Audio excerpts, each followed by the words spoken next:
The first documented case of a jump scare was Cat People, a film from 1942. In it, the main character becomes terrified of a mysterious figure who is following her through the streets. She sprints away when suddenly a loud bus pulls into frame. The device is sometimes called the Luton bus after that scene, especially when a sudden object, unrelated to the object of tension, appears. Carrie, from 1976, is cited as one of the first examples of the modern jump scare, with a sting at the end of the film.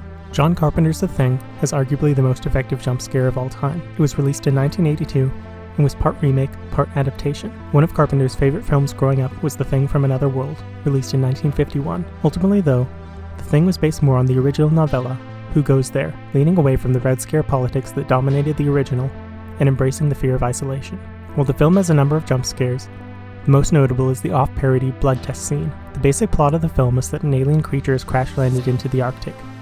It has the ability to adapt to new forms and to perfectly replicate them, including humans. While it comes to the base as a dog, now some number of personnel have become infected. In the previous scene, the crew discovered how horrific the mutations could be after the chest of a corpse opened up and bit off the doctor's arms. Now MacReady, the main character played by Kirk Douglas, has decided they need to know for sure who is a thing. Based on the earlier encounters, they realize that each individual part of it is alive, and they will react upon stimulus. He orders the remaining men to tie themselves up, while holding a gun and a flamethrower on them to ensure compliance. Naturally, they're hesitant, threatening to rush him. Even the audience does not know whether MacReady is still human or has been infected, adding additional tension. Paranoia reaches its peak when Clark rushes at him with a scalpel and is then shot in the head. After that, MacReady is seen cutting plastic off a wire, but no immediate explanation is given. This unknown plan unfolding helps build up anticipation. He then details his idea to the now restrained men. They will draw blood and put it in a petri dish, which will react with the hot metal that he's been preparing. The scene is relatively slow. There are a lot of shots of individual things. The flame heating the wire, the blood sitting still on the table, the men staring at each other, distrust burning in their eyes. After much anticipation, he tests the first sample, and nothing happens. A sigh of relief both from the audience and the characters. Next, we have the test on MacReady himself. The audience has already put themselves in his shoes and assume he's not infected, but the confirmation is still appreciated.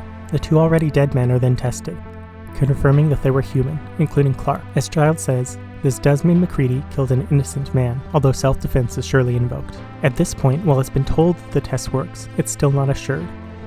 Childs calls it a crock of shit, and without evidence to the contrary, he may be right. Both him and Gary object so strenuously to the whole concept, they seem suspicious, and the focus is on them for reaction shots. Those expectations are subverted, however, when Palmer's blood is tested, and it leaps out of the dish, screaming. This is the jump scare, and it's so incredibly effective.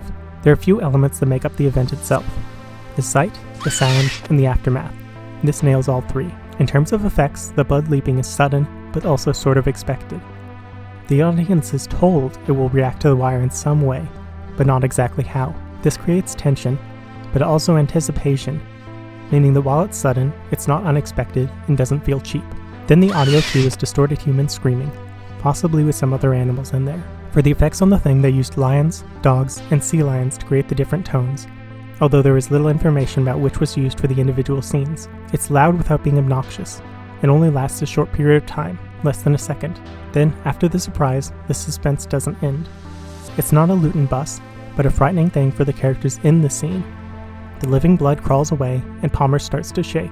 Both the untied men try to ready their weapons, but they malfunction. Then the effects, done by 22-year-old Rob Botton, begin. First, his face starts to melt, eyes bulging and blood dripping. Then he expands into a ball of pustules, oozing from every orifice. His hands become loosely connected muscle, stretched like string cheese. Most of the men are still tied to the chair with this creature, screaming at the top of their lungs for help. Windows, the one freed man, tries to confront it with a flamethrower, but freezes at the frightful visage. Its head split open and jaws erupt out of the two halves, leaning forward and crushing his face. As the two bodies flail around, MacReady desperately tries to get his weapon to work, but to no avail. Finally, Windows is thrown to the ground, head covered in gore, and the flamethrower finally works, lighting up the creature. It retreats out into the snow in an incredible fire stunt, where MacReady throws the dynamite he had prepared in a previous scene, finally finishing it off. Despite the thing being destroyed, however, the scene is not over, and the tension deflates but doesn't abate. The final two tests are still incredibly tense, and there is still fear they were play acting in their response. In the end, neither is infected, and there is a comical line by Gary to finish the scene. I'd rather not spend the rest of this winter tied to this fucking couch. A big part of why this works is due to the intensity curve. For a standard animal jump scare, it looks something like this. A bit of rising tension, then a huge spike at the event, then it dies down almost immediately, as there is no actual threat. It was just surprise. A more dynamic jump scare is the sudden appearance of a killer in a slasher. There is more anticipation, and then after the moment occurs, there is still fear, as the protagonist runs away from the killer. This still diminishes after the event, as merely seeing a given scary thing grows less frightful over time. Looking at the blood test scene, it's an even greater level of tension throughout. And even after the monster has been revealed and defeated, the suspense still doesn't drop off. It's always a delicate balancing act, and Carpenter towed the line perfectly. It's one of the best scenes in horror, and by far the most memorable of the film. If you agree or disagree, let me know. I hope you have a lovely day.